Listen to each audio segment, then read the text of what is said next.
भाई जो गुरु बचन पे डट गे, कट गे फंद 84 के। नशा नाश करता है। गुरुदेव कह रहे नशा करता है नाश। कैसे? नशा चाहे शराब, सुल्फा, अफीम, हीरोइन आदि आदि किसी का भी करते हो, यह आपका सर्वनाश का कारण बनेगा। परम सत्य के वचन है कि आपके सर्वनाश का कारण बनेगा। कैसे? यहां भी आप जी बीमार हो जाओगे, तरह तरह के रोग लगेंगे, शरीर में कफ हो जाएगा, बाई हो जाएगी, जो है पित्त हो जाएगा। और जिसका शरीर स्वस्थ नहीं, वो आदमी चाहे कितना ही धनी हो, वो कभी सुखी नहीं हो सकता। और मरने के बाद तो नशा करने वाले के साथ में क्या बनेगी, आपने पिछली वीडियो में देख लिया। शराब पीवे कड़वा पानी, 70 जन्म कुत्ते के जानी। शराब पीने वाला लगातार 70 जन्म कुत्ते के भोगता है। सुरापान मदमासाहारी, गमन करे भोगे पर नारी। 70 जन्म कटत है शीशम, साक्षी साहिब है जगदीशम। नशा करने वाले की बहुत भयंकर दुर्गति यम के दूत करते हैं फिर, और नरक में ठोक दिया जाएगा। 84 लाख योनियों में गधा कुत्ता सुअर बनने के लिए विवश कर दिया जाएगा। नशा सर्वप्रथम तो इंसान को शैतान बनाता है, फिर शरीर का नाश करता है। शरीर के 4 महत्वपूर्ण अंग हैं, फेफड़े, लीवर, गुर्दे और हृदय। शराब सर्वप्रथम इन चारों अंगों को खराब करती है। सुल्फा यानी चरस दिमाग को पूरी तरह नष्ट कर देता है। हीरोइन शराब से भी अधिक शरीर को खोखला करती है। अफीम से शरीर कमजोर हो जाता है, अपनी कार्यशैली छोड़ देता है। अफीम से ही चार्ज होकर चलने लगता है। यानी अफीम खाने वाला व्यक्ति जब तक उसको अफीम नहीं मिलेगी, उसके हाथ पैर बिल्कुल ढीले हो जाते हैं। उसकी जो क्षमता है शारीरिक, वो बिल्कुल कमजोर पड़ जाती है, वो आदी हो जाता फिर, और अंत में मरकर ही दम छूटता है, मरकर ही। आज भाई और बहनों, सतगुरु रामपाल जी के ज्ञान को सुनकर, ज्ञान गंगा पुस्तक को पढ़कर, जीने की राह पुस्तक को पढ़कर, हजारों की संख्या में ऐसे भाई जो अफीम के आदी थे, और वो बताते हम तो इतनी मात्रा में अफीम खाते थे, अगर कोई नया आदमी खा ले तो उसकी मृत्यु हो जाए। एक दिन में इतनी इतनी अफीम खाते थे वो, और हर प्रकार से उन्होंने प्रयास कर लिया था। साधु संतों की शरण में भी गए, नशा मुक्ति केंद्रों में भी गए, अपने बाल बच्चों की भी सौगंध खा खा के छोड़ने का प्रयास किया, लेकिन नहीं छोड़ पाए। और जैसे ही सतगुरु रामपाल जी से उपदेश लिया, आज उन आत्माओं को अन्य अफीम खाने वालों से भी नफरत है। कोई बीड़ी पीता है तो उसकी धुआं से भी नफरत है, क्योंकि ये बुराइयां छूटेंगी ज्ञान से और परम संत के आशीर्वाद से। इस ज्ञान को समझकर आप जिस दिन ये संकल्प कर लेंगे कि हे गुरुदेव, मैं भक्ति करना चाहता हूं, मैंने बहुत गलतियां कर ली है, आप मेरी ये बुराई छुड़वाइए, आप मेरा नशा छुड़वाइए, आपकी वो तलब समाप्त कर देगा परम संत। उनके वचन में शक्ति होती है। तो भाइयों और बहनों, आज मौका है आप लोगों के पास में, अपना शरीर भी बचाओ, अपना परिवार भी बचाओ, अपनी पीढ़ियां भी बचाओ, और शरीर छूटने के बाद अपना परलोक भी सुधारो। तो गुरुदेव के सत्संग सुनना शुरू कीजिए। अफीम से ही चार्ज होकर चलने लगता है, रक्त दूषित हो जाता है, इसलिए इनको तो गांव नगर में भी ना रखे। घर की क्या बात, सेवन करना तो सोचना भी नहीं चाहिए। एक व्यक्ति दिल्ली पालम हवाई अड्डे पर नौकरी करता था। अब परमात्मा बता रहे नशेड़ी व्यक्ति किस प्रकार से अपने परिवार का, अपने बच्चों का भविष्य बर्बाद कर लेते हैं नशा कर करके।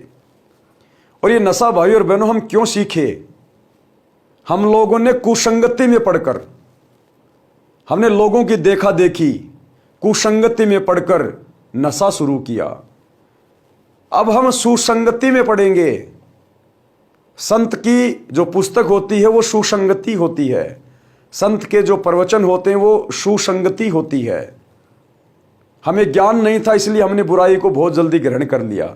अब हमें ज्ञान हो जाएगा तो हम बुराई को छोड़ भी देंगे, और परम संत के वचन से बुराई बहुत जल्दी छूट जाती है।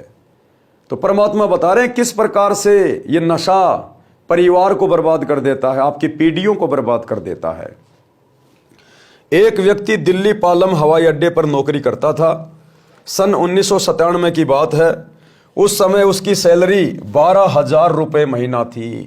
1997 में 12,000 रुपये का मतलब है आज के 70-80 हज़ार रुपये। दिल्ली के गांव में यह दास रामपाल दास सत्संग करने गया। वहां एक वरदा अपनी 3 पोतियों के साथ सत्संग वाले घर में आई, जो नाते में सत्संग कराने वाले की चाची थी। वह गांव के बाहरी क्षेत्र में प्लाट में मकान बनाकर रहती थी।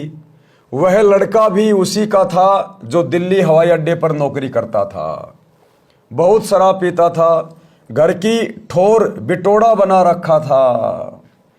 पत्नी बच्चों को पीटता था क्योंकि उसका प्रतिदिन शराब पीकर आना, पत्नी ने टोका टाकी करनी, प्रतिदिन की महाभारत थी। पत्नी बच्चों को छोड़कर अपनी माँ के घर चली गई। दादी ने बच्चों को संभाला, फिर स्वयं जाकर अपनी पुत्र वधू को समझा बुझा कर लाई। उस रात्रि में वह बुढ़िया अपनी पुत्र वधू तथा पोतियों सहित आई थी।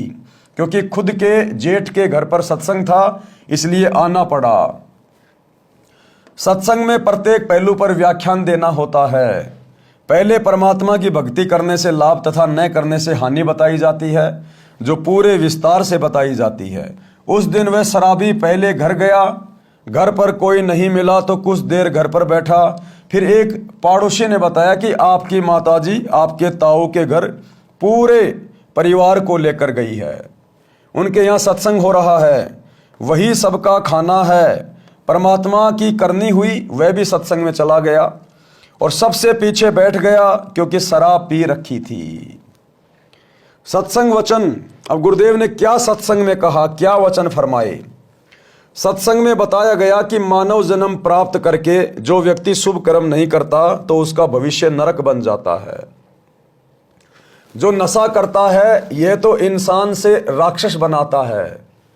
जो व्यक्ति पूर्व जन्म के पुण्य कर्मों वाले हैं, उनको इस जन्म में उन शुभ कर्मों के प्रतिफल में अच्छी नौकरी मिली है। देखो भाई और बहनों, सतगुरु रामपाल जी कोई सामान्य व्यक्ति, कोई सामान्य संत नहीं है।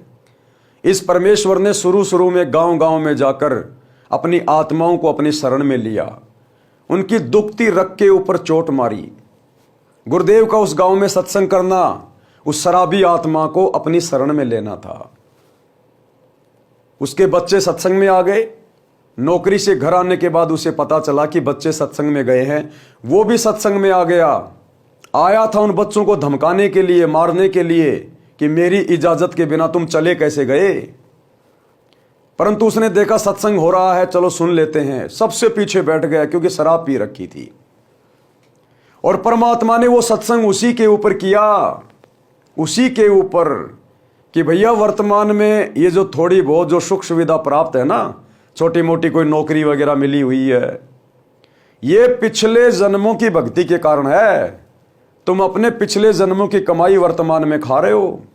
अगर वर्तमान में भक्ति नहीं करी और बुराइयां नहीं छोड़ी तो अगला जन्म तो छोड़ो, तुम्हारा ये जन्म ही अंत में नरक बन जाएगा, नरक।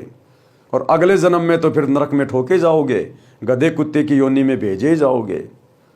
जिस प्रकार कोई किसान खेत में फसल पैदा कर रहा है और उसने फसल पैदा कर ली, 10 क्विंटल गेहूं हो गया, अपने घर में लाके उसने रख दिया और खा रहा है।